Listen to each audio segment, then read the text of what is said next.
Hey everybody, it's Jason Blaha here with Jason Blaha Strength and Fitness, and once again it's time for my client Alex's Dadbod to Daddy transformation vlog. But a quick reminder, if you guys will please click like down below and drop a comment, it would be greatly appreciated. All right, he's getting stronger here. So if you guys know, we do an A and B workout. He's really one of my busiest clients in terms of his overall life. I actually have a handful of guys kind of in a very similar situation. Busy careers, other active hobbies outside of training, kids, all these things, So in those cases, I put a lot of them on these full body 3-day-a-week programs because a lot of them have less than an hour to work out. And almost all of them have home gyms. That's been the interesting thing. All the guys that I would place in that category, they have home gyms like this. Just worth noting, it saves time for them, but they all do these full body programs. And in this case, we got some PRs here. His benching, his deadlift, and his squats, they all went up for rep work on all this stuff.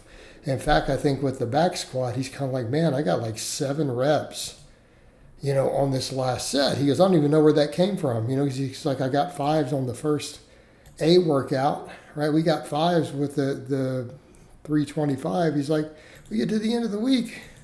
He's like, I knock out 7.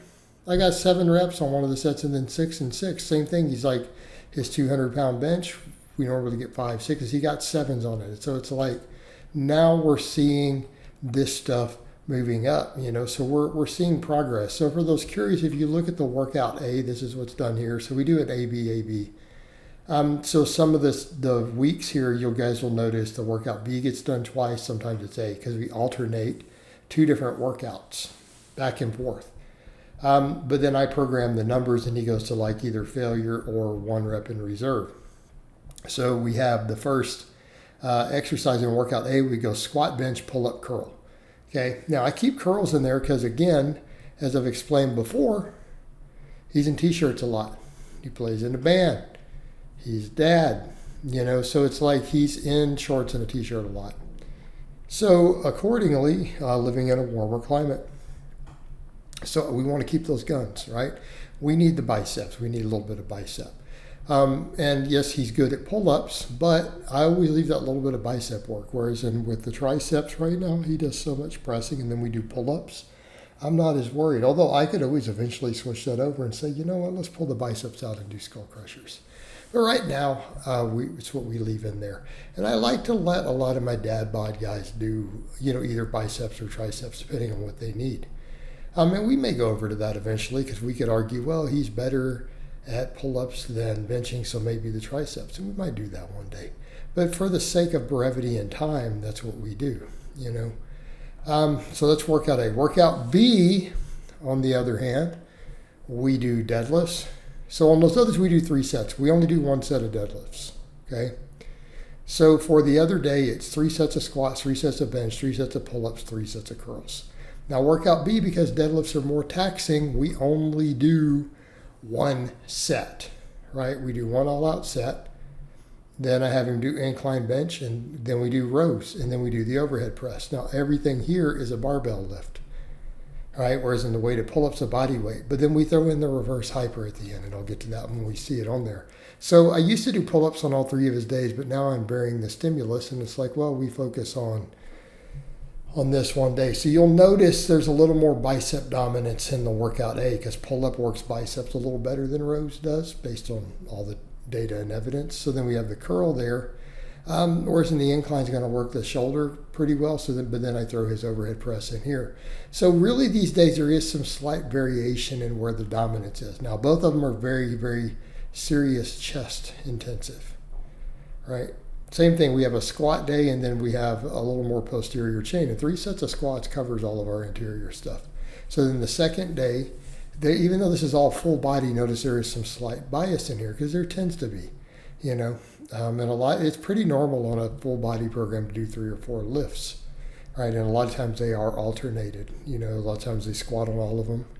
Some of my guys squat on all of them with a little less volume. In his case, I really like to push that deadlift. He's good at squats. So I'm okay with doing them every other workout and just getting 3 sets in. But whereas, and I want to keep all the chest pressing constant. So I have some other guys who, for example, they Overhead press, they don't incline at all. They alternate bench with overhead press back and forth on the A and the B. Okay, I have some guys, if they really need to push overhead, will overhead all 4 days. Okay, so some sort of squat press and pull, chest press, and then overhead press. So again, it varies depending upon where our lifter is weak. And him, chest is a little weak, so it gets, and benching is a little weak, so we have that incline on that workout B. But I'm also not trying to just overuse his bench muscles for him, because again, very, very busy life. So it's kind of the way we're set up. And then on that day, what do? Well, we do the reverse hypers at the end, and whatever time he has left, he does up to 5 sets. So then we're back to the workout A. This is where we got some big PRs. He's just like, man, I'm on fire. It's like, I got 7 reps on the squat. That's like a rep PR. And then I got 6 and 6. He's like, I get 5s with that weight, because we recently increased it. So it tells us squats coming up. He's like, my sleep has not been as good, yet somehow everything's just kind of flowing. And I'm like, well, we just have good programming for you. So we got that on the squat. The bench, he got out of order here. Pull-ups, same thing. He got like 8 reps on one of those sets.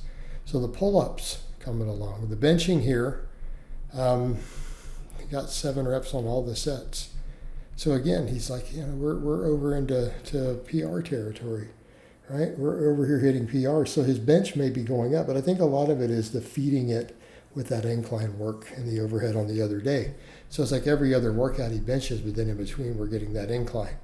And that, I feel like that newer angle, it's a little more novel for him, is really helping build all those muscles of his bench press. They're helping build the muscles of his bench press, and that's what we need. And then, of course, we finish up, with his barbell curls here. And again, notice we do a pretty strict full range of motion curl. And again, we just do a barbell. And I like a regular barbell curl, but I want to notice a couple things with it. Notice he does it the way that we talk about. He goes all the way up, but he keeps those wrists cocked back. Why? Takes that tension off the forearm. A lot of times guys will say, oh, my forearms hurt when I do these. And they're turning them into a wrist curl. Now, this is a more recent last 10, 15-year thing where people complain about it again. Right? It's why the easy curl bar was invented. But we used to remember Arnold used to write about this, and he told us about this way back in the day. So my generation knew this. You just cock those wrists back and the problem goes away. You might have to grip it a hair wider if they hurt. You do it that way, the forearm doesn't hurt. Right? The forearm won't hurt in that case.